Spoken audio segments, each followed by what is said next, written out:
नमस्कार, जय हिंद, जय भारत। चलिए बच्चों, इस बात को ध्यान रखिएगा कि वीडियो शुरू होने की जस्ट 15 से 20 सेकंड के बाद आपकी वीडियो क्लियर दिखाई देने लगेगी, इसलिए आप ज़्यादा परेशान मत होइएगा कि वीडियो सही नहीं है। आप धैर्य से देखिए और वीडियो बहुत ही अच्छा बन रहा है, आप इसको देखिए। कल आपको बताया गया था प्रश्नावली 3.5, उसमें यह बताया गया था कि दो समीकरण दिए हुए हैं, अर्थात समीकरणों का युग्म है, और ये बताना है कि ये प्रच्छेदी रेखाएं हैं कि समपाती रेखाएं हैं कि समांतर रेखाएं हैं, और ये भी बताना है कि हल है या नहीं है, संगत है कि असंगत है। लेकिन ये रखना है, आपको ध्यान रखना है कि यदि किसी रैखिक युग्मों में कोई भी समीकरण प्रतिच्छेदी रेखाएं हैं, अर्थात दोनों समीकरणों का एक अद्वितीय हल है, तो फिर उसके x और y के मान निकालना है। तो कल हमने पहला और दूसरा सवाल बताए थे, आज हम तीसरा सवाल बताने जा रहे हैं और देखते हैं कि क्या ये इस समीकरण युग्मों के अद्वितीय हल है। अगर अद्वितीय हल है तो फिर x और y का मान निकालेंगे, और अगर अद्वितीय हल नहीं है तो वहीं बता देंगे कि किस प्रकार का ये रैखिक युग्म है। तो चलिए सवाल नंबर पहले का तीसरा सवाल देखिए। पहले का तीसरा सवाल प्रश्नावली क्या है आपकी? ये प्रश्नावली है 3.5 का पहले का तीसरा सवाल। समीकरण क्या है? समीकरण है आपका 3x - 5y, 3x - 5y = 20, और दूसरा समीकरण है 6x -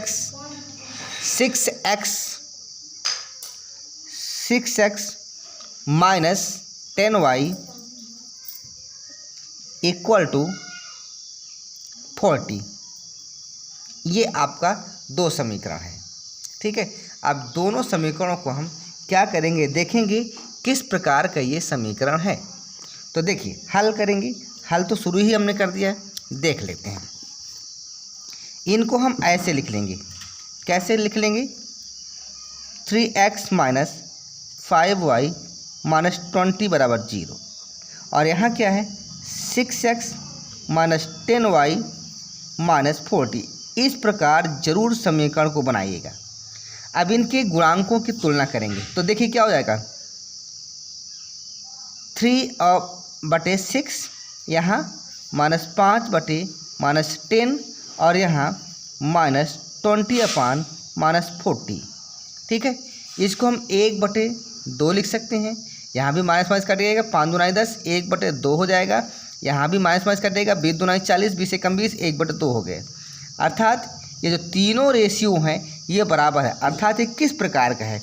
ये है इस प्रकार का। किस प्रकार का? A1/A2 बराबर B1/B2 बराबर C1/C2। और अगर ऐसा केसेस है तो क्या हो गया, ये रैखिक युग्मों के जो हल है, अर्थात ये रेखाएं क्या होंगी? समपाती रेखाएं होंगी। क्या होंगी? समपाती रेखाएं हैं, जिसके अपरिमित रूप से अनेकों हल हैं। अनेक हल हैं, ठीक है। तो अब इसमें कुछ बताने नहीं, x y का मान निकालना नहीं, क्योंकि यहाँ समपाती रेखा है। समपाती रेखा का मतलब होता है कि अगर एक रेखा ये है, एक रेखा ये जा रही है ये, तो इसी के ऊपर दूसरी रेखा भी जा रही है, इसी के ऊपर दूसरी रेखा भी जा रही है, ये समपाती रेखा होता है, ठीक है। चलिए अब हम बताते हैं पहले का। बस यहाँ ख़त्म, यही आपको बताना था और कुछ नहीं, ठीक है। अब आगे देखिए। अच्छा, यहाँ ये भी पूछ सकता है कि क्या ये संगत है या असंगत? तो ये भैया क्या है? संगत है। हल है तो संगत है, निकाय संगत है, ये चीज़ है। इसके मान हम कब निकालते, पता है एक्स वाई के मान कब निकालते, जब एक्स वाई के मान तब निकालते जब a1/a2 बराबर नॉट b1/b2 बराबर नॉट c1/c2। अगर ऐसा होता तो वहाँ पर प्रतिच्छेदी रेखाएं होती, अर्थात एक रेखा ये है, एक रेखा ये, तब फिर इसका अद्वितीय हल होता और फिर एक्स और वाई का मान यहाँ से निकालते हैं। तो यहाँ तो केसेस है ही नहीं, यहाँ तो संपाती रेखा है, तो बस आपका आंसर समाप्त। अब चलिए देखिए पहले का चौथा सवाल, समीकरण हम देखते हैं क्या है। समीकरण हमारे पास है, क्या है समीकरण हमारे पास, x - 3y - 7 = 0। दूसरा है 3x - 3y - 15 बराबर 0। ये दोनों समीकरण हैं, ठीक है। चलिए गुणांकों की तुलना करते हैं, फटाफट करते हैं, देखते हैं क्या आता है। तो करिए तुलना, कौन मना करता है। यहाँ x का गुणांक 1, तो यहाँ 1 लिख देंगे। इसका x का गुणांक 3, हम 3 लिख देंगे। अभी बराबर नहीं करेंगे, अभी सिर्फ गुणांक लिखेंगे। यहाँ -3, यहाँ -3, यहाँ पर -7 और यहाँ पर -15। क्या हम इसको ऐसे लिख सकते हैं, लिख सकते हैं 1/3, माइनस माइनस कट जाएगा, 1/1, माइनस माइनस कट जाएगा, 7/15। अब मुझे ये बताओ क्या ये तीनों रेशियो बराबर है। बराबर तो है ही नहीं भाई। जब बराबर नहीं है तो किस रूप का है ये है a1/a2 बराबर नॉट b1/b2 बराबर नॉट c1/c2। अरे ये क्या हो गया भैया, ये तो प्रतिच्छेदी रेखाएं होंगी, अर्थात ये कौन सी रेखाएं हैं, प्रतिच्छेदी रेखाएं होंगी। प्रतिच्छेदी रेखाएं हैं, क्या ये प्रतिच्छेदी रेखाएं हैं, है। और जिसका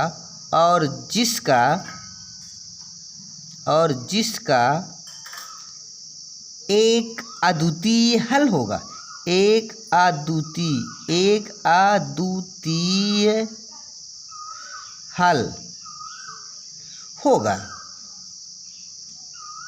एक ही हल होगा, अर्थात x का एक मान आएगा और y का मान आएगा, ठीक है। और यहाँ ये भी कह सकता है कि ये जो हल है तो निकाय क्या है, हल है तो निकाय क्या है, निकाय संगत। NCERT है भैया, निकाय क्या है, संगत। भाई NCERT है, कभी संगत पूछेगा, कभी अद्वितीय हल पूछेगा, कभी कुछ पूछेगा। बस आपको इनको ध्यान देना, ये बहुत इंपॉर्टेंट है, ये चीज़ें बहुत इंपॉर्टेंट है। अगर ये चीज़ आपको ध्यान नहीं हुआ तो फिर आप इसको हल नहीं कर पाएंगे, आप कंफ्यूज रहेंगे। इसको बार बार करिए ताकि आपको याद हो जाए। अब देखिए इसका अगर अद्वितीय हल है तो आपको निकालना है x और y का मान इसमें, और x y का मान निकालना है किससे, वज्र गुणनखंड से। किससे, वज्र गुणनखंड से, है ना, वज्र गुणनखंड से, गुणनविद से, और किसी प्रतिस्थापन से नहीं, विलोपन से नहीं, केवल वज्र गुणनखंड से। तो चलिए हल इनके मान निकालते हैं। क्या निकालते हैं, मान निकालते हैं। मान क्या होगा, तो मान के लिए थोड़ी सी आप अच्छे से समझिएगा, क्योंकि यहाँ हम कुछ ट्रिक आपको बताएंगे। तो फिर देखिए कैसे मान निकलता है। देखिए समीकरण 1 और समीकरण 2, ठीक है ना, इन दोनों जो रैखिक युग्म हैं इनके गुणांकों को हम लिखते हैं। तो हम क्या लिखते हैं, देखिए इसका गुणांक 1 है, हम 1 लिख लेंगे। इसका गुणांक 3 है, हम 3 लिख लेंगे, ठीक। फिर यहाँ -3 है, -3 लिख लेंगे। यहाँ भी -3 है, -3 लिख लेंगे। यहाँ पर -7 है, -7 लिख लेंगे। यहाँ -15 है, -15 है। जो जैसे लिखा वैसे उतार लेंगे चिन्ह सहित। अब एक काम और ध्यान देना है, कुछ नहीं करना है, ये पेंसिल से, कहाँ, पेंसिल से अब लिखिएगा। इसको एक बार और लिख दूँ, इसको भी एक बार और लिख दूँ। ये पेंसिल से करिएगा बोर्ड में, ये नहीं कि आप इसी तरह करना शुरू कर देंगे। और ये हम पेंसिल से लिखना है, इसलिए हम इसको ऐसे किए दे रहे हैं ताकि आपको समझ जाए। जब हल हो जाएगा तो उसके बाद इसको मिटा देंगे आप बोर्ड में, बस केवल इतना ही लिखा रहने दीजिए। अब देखिए ये जब हो गया तो हम x y के मान लिखने की कोशिश करते हैं। तो करिए कोशिश, कौन मना कर रहे हैं। पहले हम ऐसे लिख लेंगे x और बड़ी सी लाइन खींच देंगे, बड़ी सी लाइन ये, ठीक है। फिर y लिख देंगे, यहाँ बराबर कर देंगे और यहाँ भी बड़ी सी लाइन खींच देंगे। फिर यहाँ 1 लिख देंगे और यहाँ भी बड़ी लाइन खींच दी। बताओ कहाँ दिक्कत हो? कुछ दिक्कत नहीं है भाई, वज्र गुणनखंड है। अब क्या करेंगे, जब x का मान निकाल लेंगे तो इसको दाबेंगे, इसको दाब लेंगे और ऊपर से नीचे जाएंगे, इसका गुणा करेंगे। तो जब इसका गुणा करेंगे कितना आएगा? 15 तिक 45 माइनस माइनस प्लस 45, तो हम यहाँ लिख देंगे 45 और फिर माइनस लगा देंगे। हो गया ये। इसको दाबे थे, पहले कॉलम को दाब लिए, -3 गुणे -15 45 प्लस हो जाएगा क्योंकि माइनस माइनस है। अब इसके बाद माइनस लगा देंगे, माइनस लगा दिए, -3 और -7 का गुणा करेंगे तो कितना हो जाएगा? 7 त्रिक 21 और माइनस माइनस प्लस अर्थात +21, तो यहाँ +21 लिख देंगे। ये x का काम समाप्त, x का काम समाप्त। ठीक है। अब y के लिए क्या करेंगे? जब y के लिए लिखेंगे तो हम इसको अच्छा है, यहाँ हम इसको बाद में ये रेखा ऐसे करेंगे। जब y का मान निकालेंगे तो हम अब इसको दाब लेंगे और फिर हम इसको और इसको गुणा करेंगे पहले। तो माइनस और प्लस, माइनस में आएगा 7 त्रिक 21, तो हम यहाँ लिख लेंगे 21। क्या लिख लेंगे? 21। माइनस आएगा ना भाई, -7 3 -7 और 3 गुणा करेंगे 21 और माइनस प्लस माइनस अर्थात -21 आपका आएगा। क्या आएगा? -21। फिर हम माइनस लगा देंगे। अब सेकेंड में क्या करेंगे? हम इसको और इसका गुणा करेंगे, तो -15 और 1 का गुणा करेंगे -15 आएगा, -15 आएगा, तो यहाँ -15 हम लिख लेंगे। ये माइनस तो लगा है, उसको लगा रहने दीजिए, -15 और 1 का गुणा करेंगे -15 हो जाएगा। क्लियर? बिल्कुल क्लियर है भाई, बहुत अच्छे। चलिए अब जब लास्ट में लिखेंगे तो हम इस वाले कॉलम को दाब लेंगे और हम इसका गुणा कर देंगे। ठीक है। तो -1 और -3 का गुणा करेंगे तो क्या आएगा? -3। फिर माइनस लगाएंगे, माइनस ऑटोमेटिक आएगा। फिर यहाँ क्या करेंगे? हम क्या करेंगे? 3 और -3 का गुणा करेंगे तो -9 आएगा। क्या आएगा? -9। ये काम आपका समाप्त, ये काम आपका समाप्त। अब इतना करने के बाद इसको जो पेंसिल से आप लिखे थे इसको मिटाकर डिलीट कर देंगे, मार दो गोली, उसको तोप से उड़ा दो। अब देखिए, अब यहाँ क्या करेंगे? कैलकुलेशन करेंगे। तो x/45 में जब 21 घटाएंगे तो 24 आएगा। क्या आएगा? 5 में से 1 4 और 4 में से 2 गए 2 अर्थात 24। फिर बराबर यहाँ क्या है? y है भैया, और y के नीचे क्या है? यहाँ देखिए -21, ये 15 हो जाएगा प्लस में, तो ये माइनस में 21 है और 15 में प्लस है, तो 21 और 15 आपस में घटेगा तो -6 बचेगा। कितना बचेगा? -6 बचेगा।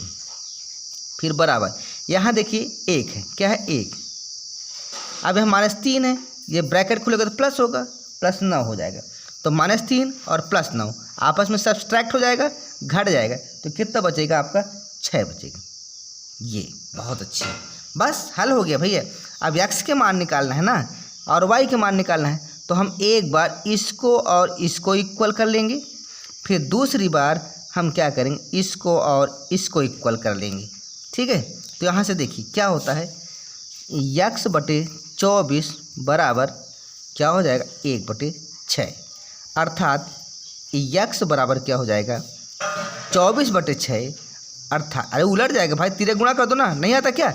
x से गुणा 6 में करोगे 6x, 24 से गुणा करोगे 1 में 24, x बराबर क्या होगा? ये हो जाएगा भैया 24/6 अर्थात x बराबर हो जाएगा 4। क्लियर? इसी प्रकार y के लिए क्या करेंगे? इसको और इसको तुलना कर लीजिए, तो y/-6 बराबर 1/6 गुणा कर दो 3 तो y × 6 अर्थात 6y इक्वल -6 × 1 इक्वल टू -6 अर्थात तो y इक्वल टू क्या जाएगा? -6/6 अर्थात तो y इक्वल टू -1। तो ये रहा भैया आपका x और y का मान, अर्थात आपको जो आंसर आया क्या आया? x equal to -4 and y equal to -1। ये रहा वज्र गुणनखंड विधि। अगर वीडियो अच्छा लगे तो लाइक करिए, सब्सक्राइब कीजिए और शेयर कीजिए। ठीक है। चलिए क्या देखते हैं, कुछ और देखते हैं सवाल। चलिए देखते हैं भाई दूसरे का पहला सवाल। प्रश्नावली क्या है? 3.5 दूसरे का पहला सवाल। a और b के किन मानों के लिए निम्न रैखिक समीकरण युग्म के अपरिमित रूप से अनेक हल होंगे? कह रहा है कि ए का और बी का क्या मान है, ए का मान क्या रखें, बी का मान क्या रखें, कि जो रैखिक समीकरण युग्म है इसके अनेकों हल हों। तो चलिए हल करते हैं।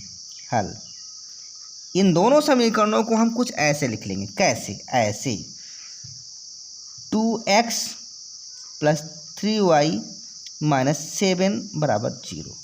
और दूसरे वाले को हम लिख लेंगे, क्या लिख लेंगे, a - bx + a +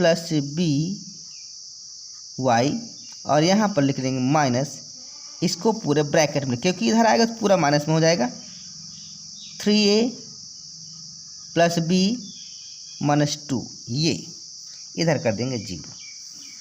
अब देखिए एक मज़ेदार चीज़, अगर ये दोनों समीकरण हैं और इन समीकरणों के युग्म के अपरिमित हल हैं, अगर अपरिमित हल हैं लिखेंगे, यदि अपरिमित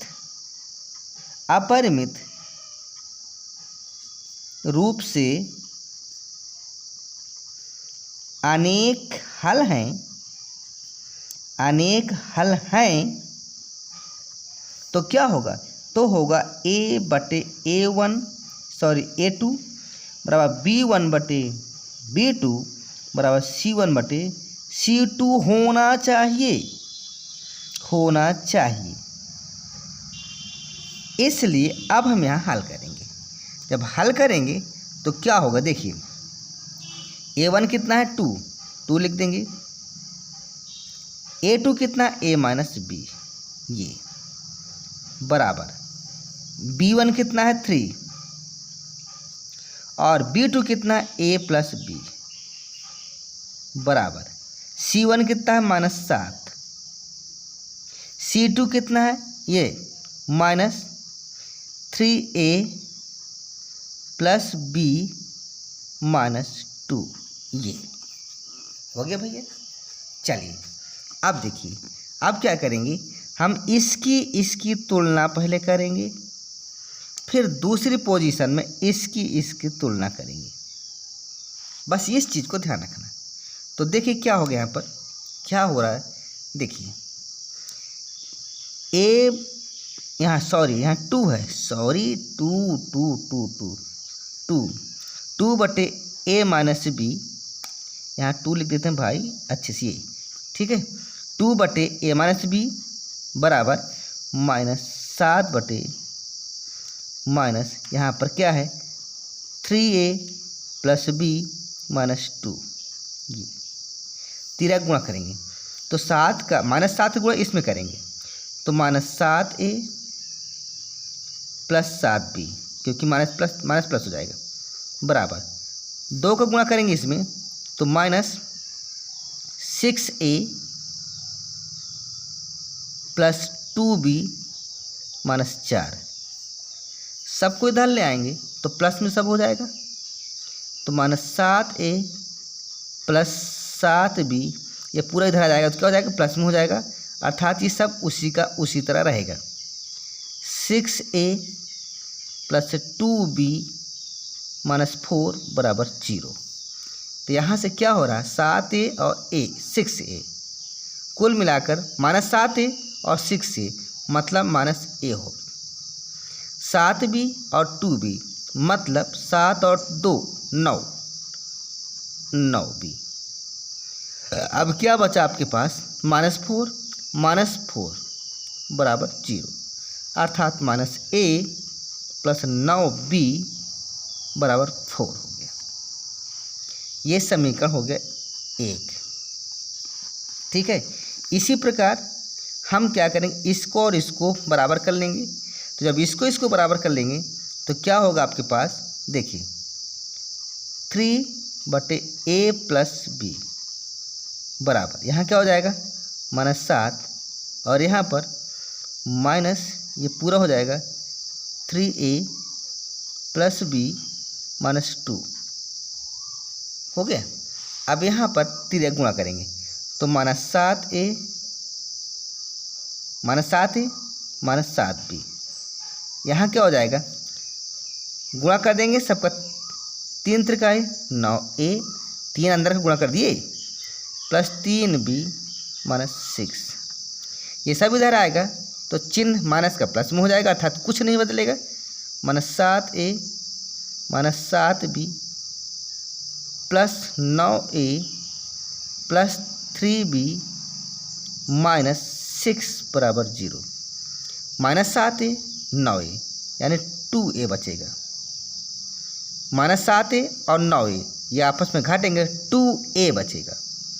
अब माइनस 7b और 3b मतलब माइनस 4b। ओके, अब यहाँ पर क्या बचा आपका, सिर्फ माइनस 6 बचा बराबर 0, अर्थात 2a माइनस 4b बराबर 6। ये समीकरण हो गया 2। ठीक है, अब एक और दो समीकरणों को एक साथ लेकर हम हल करने की कोशिश करेंगे। ठीक है, हाँ देखिए 2a माइनस 4b बराबर 6 2, या थोड़ा इसको 2 का भाग दे तो और छोटा हो जाएगा, तो 2 का भाग दे देंगे अगर यहाँ तो यहाँ a बचेगा, यहाँ 2 बचेगा, यहाँ 3 बचेगा। इसको 2 मान लो, इसको रहने दो। अब देखिए ये दूसरा समीकरण है, ये पहला समीकरण है, दोनों को एक साथ लिखो। तो क्या हम इधर लिख दें, थोड़ी 1 मिनट भाई, बड़ी प्रॉब्लम होती है सवालों को हल करने में।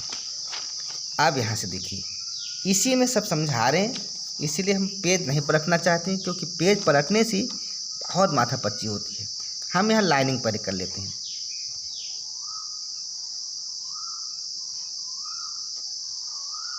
ये इतने में आ जाना चाहिए। ठीक है, अब देखिए उतार लो। पहला क्या है, माइनस a प्लस 9b बराबर 4। दूसरा क्या है, a माइनस 2b बराबर 3। अब यहाँ गुणनखंड भी तो कह नहीं रहा, तो हम विलोपन विधि से सीधे सीधे हल कर देंगे। तो यहाँ क्या करेंगे, बिल्कुल कट जाएगा, कोई प्रॉब्लम ही नहीं, माइनस प्लस कट जाएगा। यहाँ क्या बचेगा, 9b और माइनस 2b, 9 में से 2 घटेगा, क्या बचेगा, 7 बचेगा, 7b। और यहाँ पर दोनों जुड़ जाएंगे 7, अर्थात b बराबर 7/7 बराबर 1, अर्थात b का मान कितना हो गया, 1। अब b का मान 1 में रखने से, 1 में रखने से मज़ा आ रहा है कि नहीं आ रहा, आना चाहिए। नहीं आएगा तो फिर देखा जाएगा, गलत हो जाएगा तो फिर देखा जाएगा, और क्या ट्राई करेंगे, चेक करेंगे। तो a क्या है, पहला समीकरण क्या है, माइनस a प्लस 9b बराबर 4। अब यहाँ b का मान पुट करेंगे हम, 9 b का मान क्या, 1 तो 1 लिख देंगे बराबर 4। तो minus a plus 9 equal to 4, minus a बराबर 4 minus 9 minus a equal to minus 5। Minus से माइनस कट गया, माइनस से माइनस कट गया, a बराबर कितना हो गया, 5। अब हम अगर चेक कर लें समीकरण 1, बस यही है और क्या। अगर हम रख देते हैं तो फिर कोई बात नहीं, बस यही आपका आंसर है। a और b का मान एग्जैक्टली यही होना चाहिए। आंसर a बराबर 5 एंड b बराबर क्या हो जाएगा, 1। यही तो कहा था, a और b के मान निकालने के लिए कहा था, तो हमने a और b का मान निकाल दिया। a और b का मान ही तो निकालने के लिए कहा था, तो हमने a और b का मान निकाल दिया, अर्थात a का मान आया 5 और b का मान आया है 1। तो यह आपका रहा आज का दूसरा का पहला सवाल। ठीक है, वीडियो काफ़ी लॉन्ग हो जाता है, इसलिए आज इतना ही। कल फिर इसके बाद बताएंगे दूसरे का दूसरा सवाल भी कल हम बता देंगे, या दूसरे का ख़त्म कर दें आज ही, क्या चलो दूसरे का आज ही ख़त्म किए दे रहे हैं। ठीक है, दूसरे का दूसरा सवाल, बस 2 मिनट का और। अगला सवाल देखिए, दूसरे का दूसरा, के किस मान के लिए निम्न रैखिक समीकरणों के युग्म का कोई हल नहीं है। यानी के का क्या मान होगा कि जो रैखिक युग्म है इसका कोई हल नहीं होगा। ठीक है, तो कोई हल नहीं होगा, इसके लिए आपको पता होना चाहिए कि शर्त क्या हमारे पास, कोई हल नहीं है, इसके लिए शर्त हमारे पास क्या होना चाहिए, a1/a2 बराबर b1/b2 तो है, पर नॉट C1/C2, ये होना चाहिए, इसको ध्यान रखना है। तो चलिए गुणांकों की तुलना करते हैं और हल करते हैं। यहाँ A1/A2 होना चाहिए, अर्थात इसी से हमारा काम चल जाएगा। इन दोनों को बराबर कर लेंगे। तो गुणांक लिखते हैं, A1 कितना 3, A2 कितना है ना 2k - 1 हो गया, बराबर y का गुणांक कितना है, यानी B1 कितना है 1, और यहाँ B2 कितना है k - 1। ये हो चुका। बस कैलकुलेशन करना है, इधर हो चाहे ना हो कोई ज़रूरत नहीं है, हमको इधर करने की आवश्यकता ही नहीं है, क्योंकि हमारे यहीं से काम चल जाएगा। तो बस जब A1/A2 बराबर B1/B2 है, तो हम लिख करके दोनों को बराबर कर लिए। अब तिरक गुणा कर देंगे। तो क्या करेंगे, इसका जब हम 1 का इसमें गुणा करेंगे तो कोई परिवर्तन नहीं, अर्थात 2k - 1 हो जाएगा, इक्वल 3 का हम इसमें गुणा करेंगे तो 3k - 3। अब k वाले को इधर ले आते हैं, तो यहाँ 2k है, इधर आगे तो -3k हो जाएगा, बराबर यहाँ -3 है, ये इधर जाएगा तो +1 हो जाएगा। अब यहाँ देखिए क्या हो रहा है, 2k प्लस में है, 3k माइनस में है, अर्थात -k बचेगा। यहाँ क्या बच रहा, -3 और +1 अर्थात -2 बचेगा। अब यहाँ से क्या हुआ, ये माइनस माइनस कट गया, k का मान कितना आ गया भैया, k का मान आ गया 2, अर्थात k बराबर 2 के लिए जो ये रैखिक समीकरणों के युग्म है, इसका कोई हल नहीं होगा। ठीक है, कोई हल नहीं होगा। तो ये रहा आज आपके 2-3 सवाल, बहुत ही अच्छे सवाल और बहुत ही इम्पॉर्टेंट सवाल हैं। पर आप लोगों से एक ही रिक्वेस्ट है कि अगर वीडियो अच्छा लगे तो लाइक ज़रूर करिए और शेयर कम से कम 5 लोगों को शेयर करिए, आप सभी लोग जितने लोग देख रहे हैं वीडियो। ठीक है, और कमेंट ज़रूर करिए कि वीडियो कैसा है। ठीक है, नेक्स्ट वीडियो अगले टर्न में, तब तक के लिए सभी भाई बहनों को जय हिंद, जय भारत।